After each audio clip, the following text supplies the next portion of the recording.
नमस्कार, वोक ऑडियो में बहुत बहुत स्वागत करता हूं। मैं आपका दोस्त ब्रजेश और दोस्तों आज लेकर के हाजिर हूं वेद प्रकाश कंबोज का जासूसी उपन्यास कंकालों के बीच।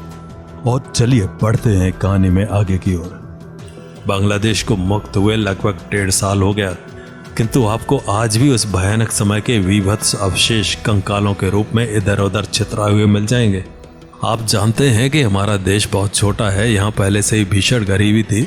निरंतर 25 वर्ष तक पाकिस्तानी हमारा शोषण करते रहे थे और जब हम स्वतंत्र हुए तो हमारी कमर एक प्रकार से बिल्कुल टूट चुकी थी। ये कहने में मुझे कोई संकोच नहीं है कि अगर आपके देश ने हमारी सहायता ना की होती और अब भी जो सहायता हमें आपकी ओर से मिल रही है वो ना मिले तो हमारी ऐसी शोषणीय दशा हो जाएगी, वो अकल्पनीय है। इसके लिए मैं और मेरा देश भारत के सदैव आभारी रहेंगे। आप विषय से भटक रहे हैं असगर साहब, विजय ने उन्हें टोका। असगर ने अपने को संयत करते हुए कहा, मैं भावुक हो गया था, लेकिन विश्वास कीजिए कि जो कुछ मैंने कहा वो बिल्कुल सच है। मैं ये नहीं पूछ रहा था, विजय बोला, मैं शहबाज के बारे में पूछ रहा था। शहबाज के बारे में हमें थोड़ा बहुत तो पहले से मालूम था, असगर बोला। वो उन अनेक रज़ाकार नेताओं में था जिन्होंने हमारे मुक्ति संग्राम को समाप्त करने के लिए पाकिस्तानियों का खुलकर साथ दिया, मगर उसके अत्याचारों का विशद विवरण हसन चौधरी की पुस्तक से ही मिला। मगर शहबाज गिरफ्तार व्यक्तियों की सूची में नहीं था। ना हमें ये मालूम था कि शहबाज है कहाँ, वो जिंदा है या मर गया। साधारण खोज की गई किंतु उसका कोई पता न लग सका। आप जानते हैं कि हमारे साधन सीमित ही हैं, इसलिए ये निर्णय करके खोज बंद कर दी गई कि शहबाज या तो मारा गया या फिर वो पाकिस्तान भागने में सफल हो गया। वैसे भी हमें अपने देश में स्थिरता लाने के लिए अन्य महत्वपूर्ण समस्याओं पर ध्यान देना था। असगर ने कुछ रुककर आगे कहा, लेकिन जब सूचना हमारे पास पहुंची कि शहबाज को हसन चौधरी ने फिर चटगांव में देखा है तो हमने उसकी खोज शुरू की, लेकिन हम असफल रहे। शहबाज के बारे में हम कुछ भी मालूम न कर सके, लेकिन वो तब से ही यहाँ है और स्वतंत्र घूम रहा है। इस बात ने हमें चिंता में डाल दिया। ये ठीक है कि स्वतंत्र बांग्लादेश के प्रथम आम चुनाव के समय हमें गड़बड़ की आशंका थी, किंतु सब काम शांतिपूर्ण ढंग से निपट गया। फिर भी हम पूरी तरह से निश्चिंत नहीं हैं, क्योंकि हमें दुश्मन की ओर से गड़बड़ी किए जाने की आशंका है। असगर अली कहता गया, हमें मालूम है कि दुश्मन के एजेंट अभी भी हमारे देश में हैं और उन्हें यहाँ के पाक समर्थक उर्दू भाषियों से सहयोग भी मिल रहा है, लेकिन सीमित साधनों के कारण हम अपने आप को कुछ विवश सा अनुभव कर रहे हैं। शहबाज के अभी तक यहाँ होने से ये शंका उभरती है कि निश्चित रूप से दुश्मन किसी भयानक षड्यंत्र की रचना कर रहा है और संभव है कि ये सब कुछ शहबाज की देखरेख में ही हो रहा हो। इसलिए आपको कष्ट दिया गया कि आप इस मामले में हमारी सहायता कीजिए और शहबाज को पकड़कर हवाले कर दीजिए। विजय ने असगर के वाक्य को आगे स्वयं पूरा करते हुए कहा, न केवल उसे गिरफ्तार किया जाए बल्कि दुश्मन की ओर से वो जिस षड्यंत्र की रचना कर रहा है वो भी छिन्न भिन्न हो जाए। असगर अली बोला, एक बात तो आप भी चाहेंगे कि इस नर पिशाच को इसके किए का दंड तो मिलना चाहिए। पुस्तक पढ़ते समय ही अशरफ और विजय दोनों ही शहबाज के मिलने को उत्सुक हो उठे थे, लेकिन इस बात पर कोई टिप्पणी ना करके विजय बोला, शहबाज का कोई चित्र इत्यादि आपके पास है? जी हाँ, असगर अली ने अपने बैग में से एक छोटी सी फाइल निकालते हुए कहा। शहबाज के पहले के कुछ चित्र हमारे हाथ लगे हैं और हसन चौधरी ने उन चित्रों में शहबाज को बखूबी पहचान भी लिया है। उसके संबंध में हम जो भी थोड़ी बहुत जानकारी प्राप्त कर सके हैं वो सब इस फाइल में। विजय फाइल लेकर खामोशी से देखने लगा। सबसे पहले 5 चित्र थे, सभी चित्र फोटोग्राफ थे, लेकिन उसमें एक चित्र को छोड़कर बाकी सब में सभी चेहरे स्पष्ट और साफ थे। प्रत्येक चित्र में एक ही व्यक्ति पर कांटे का चिन्ह अंकित था और विजय को ये अनुमान लगाने में कोई कठिनाई नहीं हुई कि यही शहबाज है। अनुमान गलत भी नहीं था। फोटोग्राफ देखने के बाद विजय ने अगली जानकारी पढ़नी शुरू की।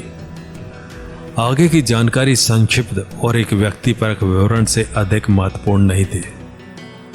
नाम शहबाज मोहम्मद खान वल्द सरताज मोहम्मद खान, जन्म 9 अगस्त 1928, पेशावर। हुलिया, कद 6 फुट 2 इंच, वजन 130 किलो, सर के आगे के बाल गायब।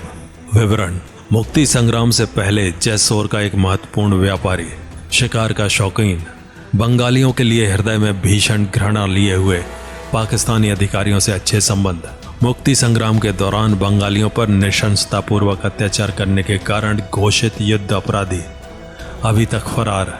विजय ने उस विवरण को पढ़कर फाइल अशरफ की ओर बढ़ाते हुए असगर अली से पूछा, बस शहबाज के बारे में इतना ही विवरण आपके पास है? मैं जानता हूं कि यह कुछ भी नहीं है, असगर अली ने तनिक संकोच के साथ कहा, लेकिन आप हमारी मुश्किलों को भी तो देखिए। हमारे देश को स्वतंत्र हुए कितने दिन हुए हैं? अभी तो हम अपने बहुत से विभागों को, जिनमें मेरा खुफिया विभाग भी है, पूरी तरह सुगठित भी नहीं कर पाए। अभी बहुत से लोग देश में ऐसे हैं जिनसे हम अभी तक हथियार नहीं ले पाए। बहुत सी कठिनाइयां हैं।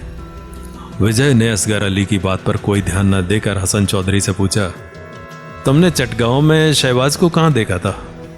चटगांव में एक होटल व्यू फॉक्स, अब उसका नाम बदलकर अतिथि कर दिया गया है। हसन चौधरी ने उसका उत्तर दिया, मैंने शहबाज को उसी होटल से निकलते देखा था। असगर अली ने कहा, हसन चौधरी की सूचना पर हमने उस होटल में शहबाज के संबंध में पूछताछ की थी, किंतु कुछ भी नहीं जान पाए। विजय ने धीरे से सिर हिलाते हुए कहा, पुस्तक प्रकाशन के बाद हसन पर कोई हमला हुआ हो या किसी ने उसे गुमनाम धमकी दी हो? हमें इसकी आशंका थी, असगर अली ने कहा, इसलिए इसकी सुरक्षा का कड़ा प्रबंधन कर दिया था, किंतु ऐसा कुछ नहीं हुआ। शायद दुश्मनों ने भी समझ लिया हो कि हम पर हमला करने से दुश्मनों के हाथ कुछ न लगेगा। विजय ने केवल इतना ही कहा और फिर अशरफ से बोला, तो मियाँ झांझरों के, हमें अब अपनी कार्रवाई शुरू कर देनी चाहिए। अशरफ ने फाइल बंद करते हुए कहा, बिल्कुल। तो जनाब हसन चौधरी साहब, आप ये बतलाइए कि आपको अगर शहबाज की खोज के लिए हम साथ ले चलें तो आपको इनकार तो ना होगा? आप मुझे फिर आप कह रहे हैं, हसन ने कहा। ऐसे छोड़ो, विजय बोला, मेरे साथ रहोगे तो मैं पता नहीं क्या क्या कहूँगा। मेरी बात का उत्तर दो, मुझे खुशी होगी। हसन का चेहरा कुछ सख्त हुआ। इसमें जान भी जा सकती है? एक विचित्र सी मुस्कान के साथ हसन ने कहा, पहले शायद मैं मौत के नाम से डर जाता, लेकिन अब तो मौत महीनों मेरे गिर्द नाचती रही है। अब मौत का भय मेरे लिए कोई महत्व नहीं रखता। विजय ने असगर अली से कहा, तो मुशाए असगर अली साहब, आप हमारे चटगांव पहुंचने का प्रबंध कीजिए। उसी दिन शाम को एक विशेष विमान द्वारा विजय हसन और अशरफ के साथ चटगांव रवाना हो गया और अगले दिन सुबह अल्फांस से अपने एक सहयोगी के साथ ढाका पहुंचा। अमेरिका में ही इस अभियान के लिए अपने मतलब के कुछ आदमी एकत्रित कर लिए थे। ये सब पेशेवर लड़ाके थे और निश्चित रकम पर किसी भी खतरे से जूझने के लिए तैयार रहते थे। अपने अपराधी जीवन में अल्फांस से ऐसे अनेकों व्यक्तियों से परिचित रहा, इसलिए उन्हें एकत्रित करने में उसे कोई कठिनाई नहीं हुई। वॉल्टर से बातचीत के बाद उसे ये भी मालूम हुआ कि वो पुस्तक पढ़ने के बाद से ही शहबाज से बदला लेने के लिए किसी उचित व्यक्ति की तलाश में था और उसे भेजने के लिए एक आवरण की तैयारी वो पहले से ही कर रहा था। बांग्लादेश सरकार से पत्र व्यवहार करके उसने अपनी एक फिल्म की शूटिंग के लिए अनुमति प्राप्त कर ली थी। अल्फांसे और उसके साथियों को उसने स्कॉट पिक्चर्स के साथ सामान के साथ लोकेशन की तलाश में भेजा। इसको फिल्म यूनिट का अगला दस्ता घोषित किया था। आवश्यक कागजातों की तैयारी भी उसने पूरी कर ली थी। वॉल्टर के पूर्ण सहयोग के कारण ही अल्फांसे अपना अभियान इतनी जल्दी प्रारंभ करने में सफल हुआ। और कहानी जारी रहेगी अगले अंक में। तो मिलते हैं अगले अंक में।